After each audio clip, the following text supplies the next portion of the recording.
আল্লাহর হাবিব আল্লাহর ডাক দিকে, আল্লাহ এত সুন্দর ঘর, চারটা খুঁটির এই যে অক্ষরগুলো থেকে নহরগুলা বের হইতেছে, এই পানির গুণাগুণ কি? আল্লাহ ডাক দিয়ে বলে, বন্ধু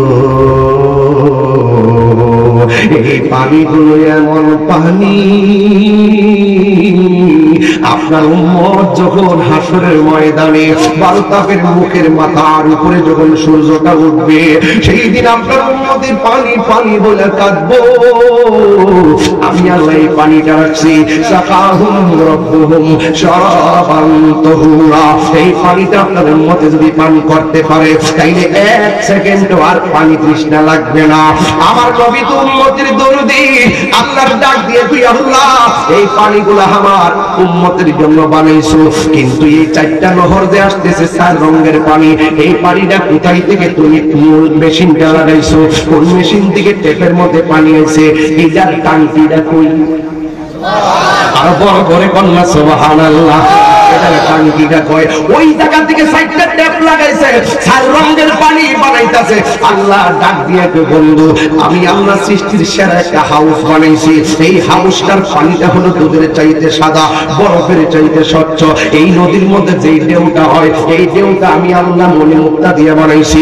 এই নদীর দুই পাশে যেই পার আছে, আমি আল্লাহ মাটি দিয়ে বানাই নাই, স্বর্ণ মুদ্রা দিয়ে বানাইছি।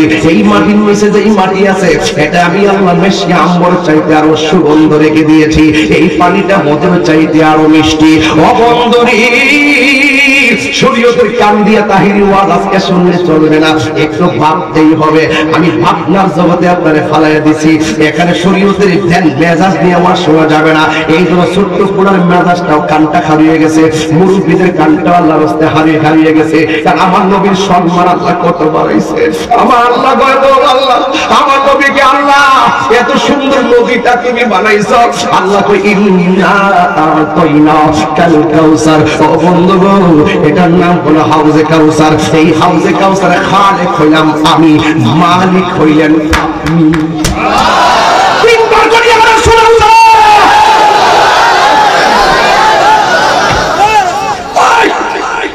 এত সুন্দর পানি পানি।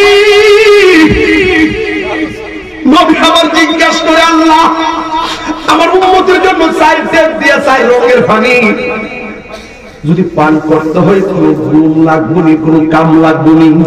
নবী মেরাজ থেকে একটা সুন্দর করে কোটেশন নিয়ে এসে আল্লাহ কইছে, বন্ধু গো আপনার উম্মতের শুধু যাইয়া বলবেন, এই হাউজে কাউসার থেকে আমি আলাদা একটা ট্যাপ বাইর করছি, আলাদা লাইন বাইর করছি।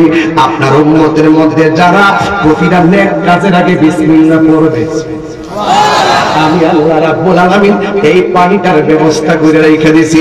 আপনার উম্মতকে যাইয়া বলবেন, যারা প্রতি নেক কাজের আগে বিসমিল্লাহ পড়বে, সবাই জোরে কন্যা বিসমিল্লাহির রাহমানির সবাই সবাই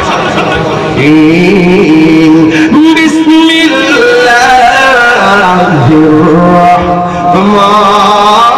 রাহমানির রাহিম। আল্লাহ বলে, বন্ধু আপনার উম্মতের মধ্যে যারা প্রতি নেক কাজের আগে বিসমিল্লাহ পড়বে, আমি আল্লাহ এই পানিটা রেখে দিয়েছি। বাস মেরাজের একটা শিক্ষা, প্রতি কাজের আগে বিসমিল্লাহ, নেক কাজের আগে বিসমিল্লাহ পড়া লাগবে। তাইলে আমাদের ফ্যাসিলিটি আছে না নাই? এরপরে আমার নবীকে জিবরাইল নিয়ে গেলেন সিদরাতুল মুনতাহা, মানে হলো শেষ ঠিকানা, বড়ই গাছটার গোড়ায়। জোরে কন্যা সুবহানাল্লাহ।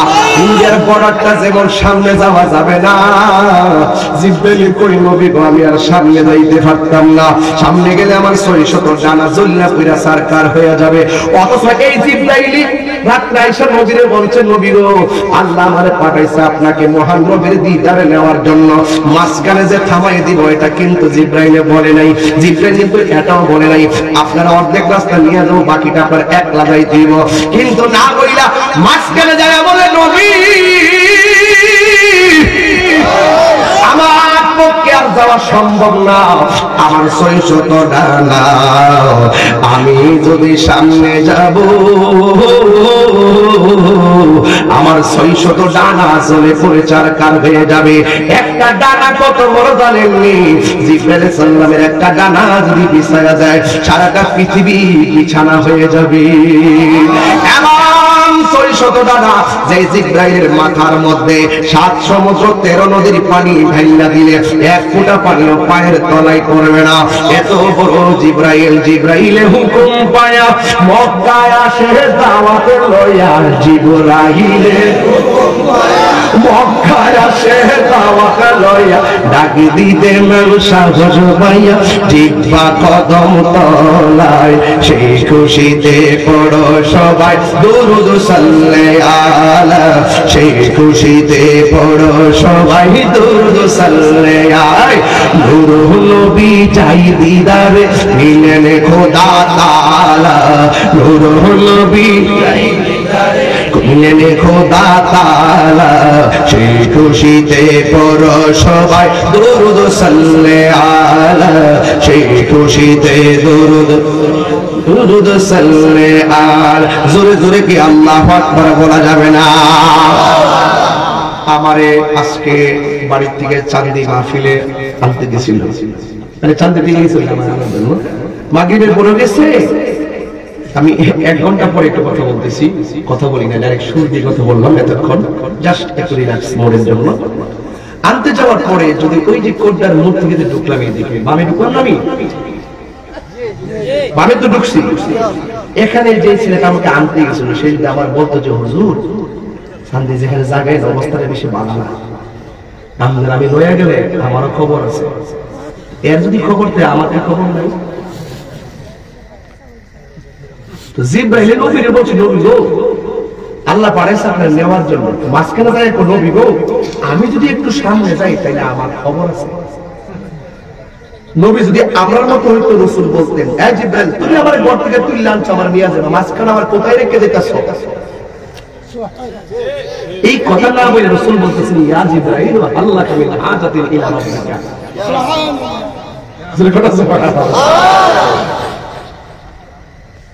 ঠিক আছে তুমি যদি যাইতে না পারো আমি যাইতেছি, আল্লাহর কাছ থেকে তোমার জন্য কি আনতে হবে। তার মানে বোঝা গেল জিবরাইল যেখানে গেট বন্ধ, রাসূল সেখানে ওপেন। আমার দেশের কিছু মাওলানারা এই পর্যন্ত আলোচনা করে, এই পর্যন্ত আলোচনা করে কয় নামাজ নবী এখানে যায় আমার রাত থেকে 5 ওয়াক্ত নামাজ দিয়ে আইছে, আমরা 5 ওয়াক্ত নামাজ পড়ি, 50 ওয়াক্ত দিয়েছে, 45 ওয়াক্ত কমাইছে, আর 5 ওয়াক্ত লইছে, এর বাইরে আর না। জানাজা কিনলে এটা সুন্নিরা কয়া দিদি কি সমস্যা, এর বেশি ওয়াজ করতে গেলে যে কোনো মুলবি ওয়াজ করে, আমার নবীর নূর না মানলে ওয়াজটা করতে পারবে না। কথা ঠিক কি না? ওই যে বাশারি সুরত যত পর্যন্ত ছিল জিবরাইল কাছে ছিল, এরপরে আমার আল্লাহ যে নিয়ে গেছে এই খবর জিবরাইলের কাছে কেমনে গেছে, এই খবর জিবরাইলের কাছে নাই। এই জন্য রাসূল বলছে, ইয়া জিবরাইল হাল্লাকা মিন হাজাতিন ইলা রাব্বিকা, হে জিবরাইল ঠিক আছে তুমি যদি যেতে না পারো, আমি রবের সঙ্গে দিদারের জন্য যাচ্ছি, অনেক কথাই তো হবে, তুমি আমাকে বলো তোমার জন্য কি আনতে হবে। আচ্ছা আপনারা যদি রাসূল বলতেন তুমি কি চাও, আপনি বলতেন যে আমি বেহেশতে জান্নাতুল ফেরদাউসটা চাই, এটার ভিতরে যেন আপনিও থাকেন, যেখানে যেই জান্নাতে আপনি থাকবেন ওই জান্নাতে আমি আমার বাপ দাদা 14 গোষ্ঠী লিয়ে থাকতাম, সেইটা তো না মিলে নাকি আর কিছু করে না, জেএমপি মন্ত্রী হইতে সেইটা করে মিলে এই কথা কইলে রে। জিবরাইল এই কথা কইছিল, জিবরাইল বলছেন ইয়া রাসূলুল্লাহ সাল্লাল্লাহু আলাইহি ওয়াসাল্লাম জানাইয়া আলা সিরাতিল উম্মাতিকা, ইয়া রাসূলুল্লাহ আমি কিচ্ছু চাই না, আমার 600 ডানা শুধুমাত্র পুল সিরাতের উপরে বিছাইতে চাই। আল্লাহর হাবিব বলেন জিবরাইল, ও জিবরাইল তোমার 600 ডানা কেন পুল সিরাতের উপরে বিছাইতে বললা? জিবরাইল সাল্লাম বলেন নবী গো আমি জিবরাইল অনেকবার অনেক নবীর কাছে গিয়েছি, কিন্তু আপনি নবী যেইভাবে উম্মতের জন্য দিবানা, আপনি নবী যেইভাবে উম্মতের জন্য চোখের পানি মোহর ছেড়ে কান্না করেছেন, এমন কান্না কোন নবীকে কাঁদতে দেখি নাই। নবী গো আপনি রক্তাক্ত হয়ে আপনি উম্মতের জন্য কেঁদেছেন, আপনি অনেক কান্না করেছেন উম্মতের জন্য। যেমন আমি আমার আম্মাকে নিয়ে যখন উমরায় গেলাম, উমরায় তায়েফের জমিনে গেলাম, ওই তায়েফের জসিম ভাই ওই যে তায়েফের জমিনে গেলাম, যাইয়া দেখলাম যে এই পাথরের মধ্যে রাসূল পাথর আঘাতে রক্তাক্ত হইয়া যেই পাথরটার মধ্যে হেলান দিয়া বসছিল, ওই হেলান দেওয়া পাথরটা এখনো আছে। আমি যাইয়া দেখি এখনো পাথরের মাঝে আমার নবী রক্ত মুবারক লেগে আছে, এখনো লেগে আছে। আমার নবী ওই পাথরের পাশে যে ঘরটা ছিল মসজিদ, শিয়ারা সেই মসজিদটাকে আগুন দিয়ে পুড়াইয়া দিছিল শিয়ারা। এখনো মসজিদের কাঠগুলা পুরা আছে, দেখবেন, না পাইলে কান কেটে ফেলে দিব। শিয়ারা বড় ভয়ঙ্কর জিনিস। এই শিয়ারা মসজিদের এই কাঠগুলা পুরাই দিছিল। ওই মসজিদের ভিতরে আমার নবী সাজদার মধ্যে কইরা পাথরের আঘাত খাইয়া রক্তাক্ত বড়ি নিয়া উম্মতের জন্য কেঁদেছেন। এখনো পর্যন্ত সেই জায়গাটা পানি চুয়াইতেছে। আমি যাইয়া সেখানে পানিগুলা বালু সহকারে হাতের মধ্যে লাগাইয়া আমার চেহারার মধ্যে মালিশ করলাম, গলার মধ্যে মালিশ করে কইলাম, নবী গো, আমি হইলাম আপনার বাংলার জমিনে আপনার ক্যানভাসার। আমি ক্যানভাস করি, হাজার হাজার মানুষ আমার মুখ থেকে কথাগুলো শুনে গো, ও নবী গো, মেহেরবানি করে আপনি আমাদের প্রতি দয়ার নজর রাখেন। হাজার হাজার মানুষ আমার সামনে বসে শুনে তাদের সালাম করবো, আপনি নবী গ্রহণ করে নিয়েন। নবী রওজার পাশে যায় এইভাবে আমি কথা বলছি। নবী যেই জায়গার মধ্যে কাঁদছে ওই জায়গার পানিগুলা মুখের মধ্যে মেসেজ করলাম, আর সবাই লাইট দিয়ে টিপতেছে, রাতের বেলায় অন্ধকার, কিন্তু আমি মানুষের পায়ের ফাঁক দিয়ে মাথাটা ঢুকাইয়া, পাকিস্তানি আছে, সৌদিয়ান আছে, বাঙালি আছে, সবই মাথার তলে দিয়ে মাথাটা ঢুকাইয়া ওই বালুর জায়গা যেখানে পানি পানি মুবারক চুয়াইতেছে, নবীজির উম্মতের জন্য কাঁদছে, এই পানি এখনো চুয়াইতেছে রে বাজান। ওই জায়গার মধ্যে আপ্পা মায়েরা পড়ে গেলাম। বাংলার পাগল তো আমি, আবার যাইতাম পারি আর না পারি, ওই বালুর মধ্যে যাইয়া জিহ্বাটা লাগাইয়া লেহন দিতে শুরু করলাম। আল্লাহর কসম করে বলি, এখানে এমন একটা ঘ্রাণ লাগছে যে এই ঘ্রাণ আমার নাকের মধ্যে জীবনেও লাগে নাই। কোরআন থাকলে সুইয়া করিতাম, আমি যা পাইছি ওই জায়গার মধ্যে সুমা দিয়া মন ভরে না, জিহ্বা দিয়া লেহন দিয়া মাটিগুলা সহ করে। ইয়া রাসূলুল্লাহ, নবী গো, ও নবী, আমি আপনার চোখের পানি মুবারক দেখেছি। ইয়া রাসূলুল্লাহ, পাথরের আঘাতকে আপনি উম্মতের জন্য কেঁদেছেন। হাসরের ময়দানে কায়েম হবে আপনার উম্মত মারো তাপের মুখের মধ্যে তারা পানি রুদ্র তাপে নিজের ঘামে নিজেরা সাঁতার কাটবে গো নবী। আর হাসরের ময়দানে আপনার উম্মত বিপদে পড়ে থাকবে। আমি এই 600 টাকা যেন আমি পুলসিরাতের উপরে বিছাইয়া দিতাম পারি, ওই পুলসিরাতের উপরে বিছাইয়া আকাশের বিজলির মতো আপনার উম্মতকে, যা সারাটা জীবন আমি আপনার খেদমত করেছি, হাসরের ময়দানে আপনি তো উম্মতের পাগল, আপনার উম্মতের খেদমতটা যদি করতে পারি, আমি জিবরাইলের জীবনে আর কোনো দুঃখ নাই। আল্লাহর হাবিব মুস্কি হাসি দিলেন। হঠাৎ কইরা উপর থেকে একটা রফরফ হইল, জিবরাইলের শেষ ওই রফরফ দিয়ে আমার নবী, নূরের নবী, নূরে খোদার সঙ্গে নূরের জগতে রওনা হয়েছে। 70,000 নূরের পর্দা। এখান থেকে হলে মেরাজের আসল কথা, তখন ভূমিকার মধ্যে ছিলাম, এই ফুলাফলগুলোর একটা ধারণা দিলাম। আর আমার নবীর কাছে রফরফ আইলো, আইসা আমার নবীর রফরফের মধ্যে নীল গালিচা নিয়ে রওনা হয়ে গেছে। বন্ধুরি, নবী যখন রওনা হলো, একটা পর্দা থেকে আরেকটা পর্দায় যাইতে 500 বছরের রাস্তা, এই 70,000 নূরের পর্দা অতিক্রম করবে আমার নবী, সাথে কেউ নাই। এটা কেমনে বুঝাইতা, এটা আমি কেমনে বুঝাইতা, যেই জায়গার ভিতরে কেউ নাই, ওই জায়গার মধ্যে আমার নবী একলা একলা যায়। চতুর্পাশে একটা পর্দা থেকে আরেকটা পর্দা যাইতে 500 বছরের রাস্তা। 69,999টা পর্দা যখন অতিক্রম হলো, ওই মুহূর্তে আমার নবী বলেন, ওই জায়গায় যাই আমি আবু বকরের কণ্ঠ শুনেছি। আমার একটা গজল ফালাই দিছে, গরল ফালাইছে, একটা গজল গাইবার লাগা ফালাইছে আবু বকরের সামনে। আরে বাবা, তুমি পাঠাইছো কাগজ, আমি তো ওয়াজের ভিতরে আবু বকরের কথাই পাইয়া গেছি। আমার নবী, আপনার নবী বলেন, কেউ নাই, আমি আমি সেখানে গিয়ে আবু বকরের কণ্ঠ শুনলাম, যে কণ্ঠ দিয়ে আওয়াজটা আসে কি বলছে শুনেন। আবু বকরের কণ্ঠ আমাকে বলতেছে, ইয়া মুহাম্মদ ইন্না রাব্বাকা ইউসাল্লি। জোরে জোরে বলুন সুবহানাল্লাহ। তোমার না দেখলে আমার ঘড়ি, আমি হাসির খোঁজ দিচ্ছি না বাজার, তোমার না দেখলে আমার ঘড়ি, হ্যাঁ বই না মনে গো, তুই আমার জীবন রে মুর্শিদ, তুই আমার জীবন, তুই আমার জীবন রে মুর্শিদ, তুই আমার জীবন। তোমার আমার ভালোবাসা জানে হে সর্বজনে, তোমার আমার ভালোবাসা জানে হে সর্বজনে।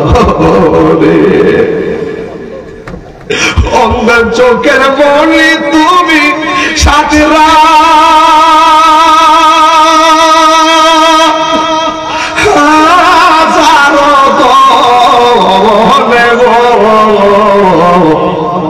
তুই আমার জীবন রে মুর্শিদ, তুই আমার জীবন। নগরে বন্দরে গড়ি পাইতে হে দর্শন,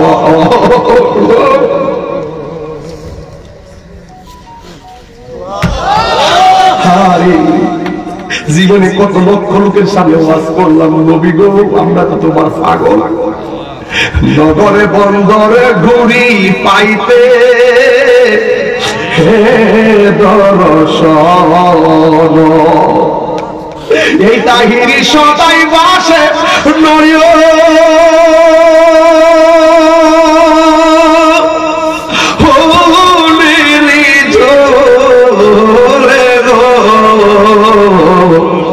তুই আমার জীবন রে মুর্শিদ, তুই আমার জীবন। যুবকরা কোন বাবা, তুই আমার জীবন, তুই আমার জীবন, তোমার না দেখলে আমার ঘরে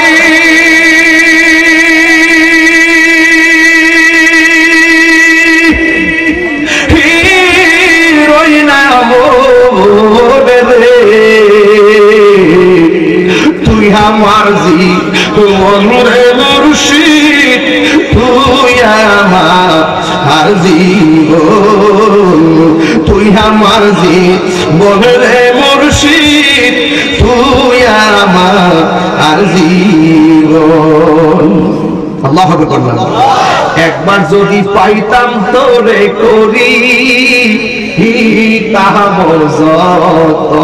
নবীর ভাই কিতা করতাম রে বাবা, একবার যদি পাইতাম তোরে করি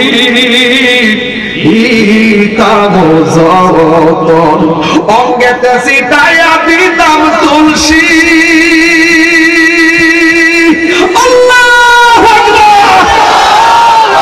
একবার যদি পাইতাম তোমায় তুলসী